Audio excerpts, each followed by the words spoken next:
Assalamualaikum warahmatullahi wabarakatuh. Apa kabar anak-anak? Ibu harap kalian semua tetap dalam keadaan sehat walafiat dan tetap semangat ya. Nah, sebelum memulai pembelajaran hari ini, marilah kita berdoa terlebih dahulu agar diberikan ilmu yang bermanfaat. Berdoa dimulai. Bismillahirrahmanirrahim.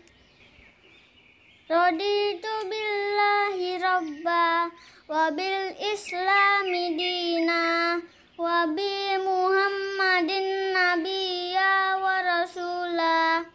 Rabbi zidni ilman warzuqni Anak-anak, sebelum belajar, ayo siapkan buku pena jilid 4A-nya. Kita hari ini akan belajar tema 3, yaitu peduli terhadap makhluk hidup, subtema 1. Nah, di pembelajaran 1, muatan IPS, yaitu kita akan belajar tentang kenampakan alam dan pemanfaatannya.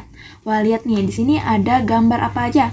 Ada gambar gunung, ada gambar sungai, ada gambar tumbuh-tumbuhan, dan ada langit juga ya.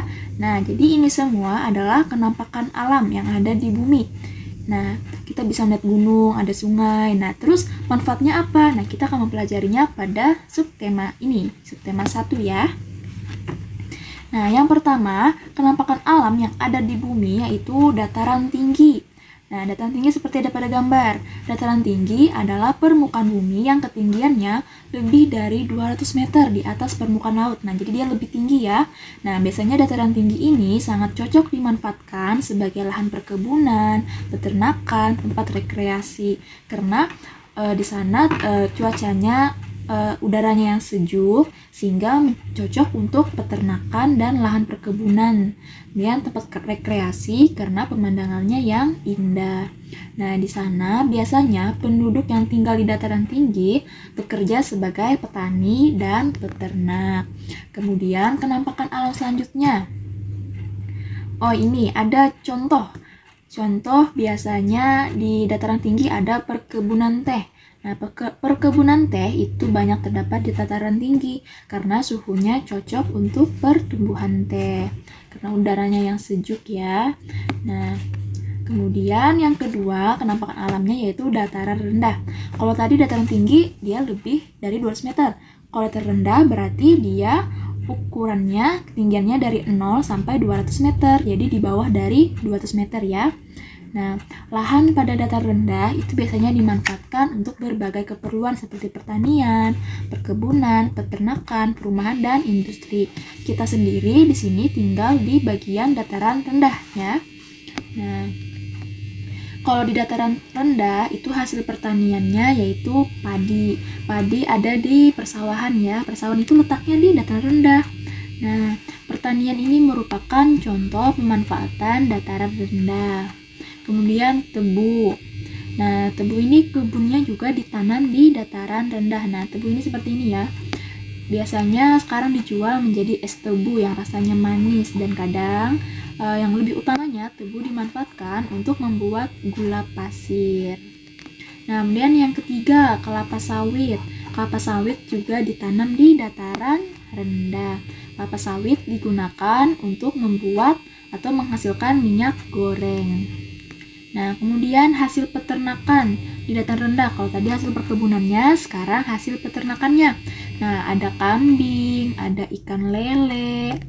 Nah, kemudian kira-kira apa saja mata pencariannya di dataran rendah? Yaitu ada sebagai petani, ada sebagai peternak, dan ada sebagai pegawai perusahaan atau perkantoran biasanya banyak di dataran rendah. Nah, yang ketiga, kenampakan alam selanjutnya yaitu pantai. Pantai adalah dataran yang berbatasan langsung dengan laut. Nah, daerah pantai umumnya landai dan berpasir. Contohnya seperti di Pantai Pagatan, Pantai Rindu Alam, Angsana, dan lain-lain ya. Nah, itu.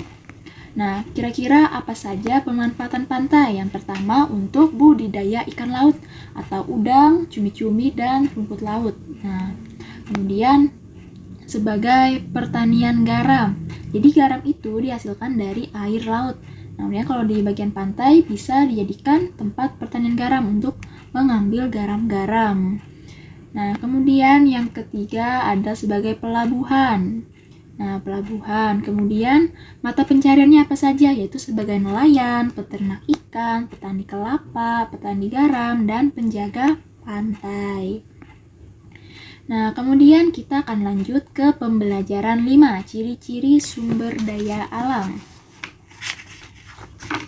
Ada di halaman 161. Nah, jadi salah satu contoh sumber daya alam itu adalah tanaman. Sumber daya alam itu segala sesuatu yang ada di bumi yang dapat digunakan untuk memenuhi kebutuhan manusia. Dan salah satunya yaitu tumbuhan atau tanaman. Nah, tanaman itu biasanya tumbuh di dataran tinggi ataupun di dataran rendah. Nah, contoh-contoh tanaman yang tumbuh di dataran tinggi dan dataran rendah yang pertama, ya ini ada padi. Tanaman padi tumbuh di dataran tinggi dan rendah. Nah, jadi dua-duanya bisa tumbuh ya kalau padi. Nah, biasanya tumbuhnya di daerah yang beriklim tropis seperti di Indonesia.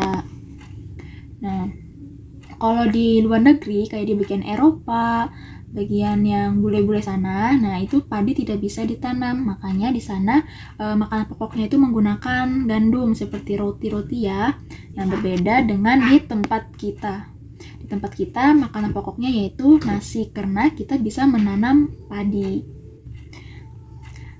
Tanah yang cocok untuk tanaman padi adalah tanah yang mengandung banyak humus dan pengairan yang cukup. Humus itu berarti dia banyak unsur zat haranya ya.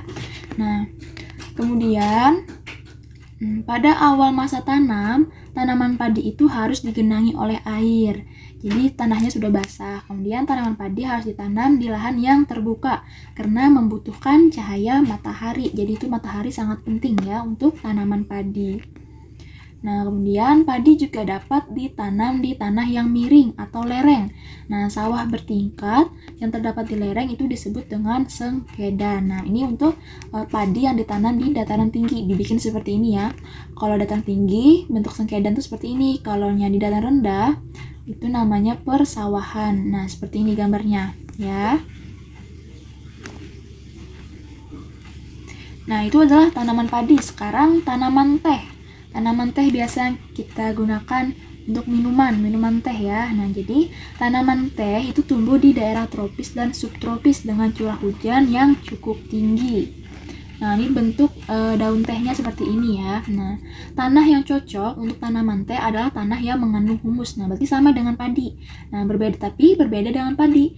Teh itu tidak memerlukan banyak air saat awal tanamnya. Kalau padi dia perlu banyak air, kalau teh enggak. Nah, ini gambar perkebunan teh. Nah, jadi semakin tinggi daerah penanaman teh, maka semakin tinggi pula kualitas teh yang dihasilkan. Makanya perkebunan teh banyak ditanam di dataran tinggi. Nah, jadi itu dia untuk materi IPS hari ini tentang ciri-ciri sumber daya alam ya. Itu bisa kalian baca, kalian pelajari lagi di buku paketnya di halaman 161. Jadi sekian dulu untuk materi IPS hari ini, semoga bermanfaat. Terima kasih. Wassalamualaikum warahmatullahi wabarakatuh.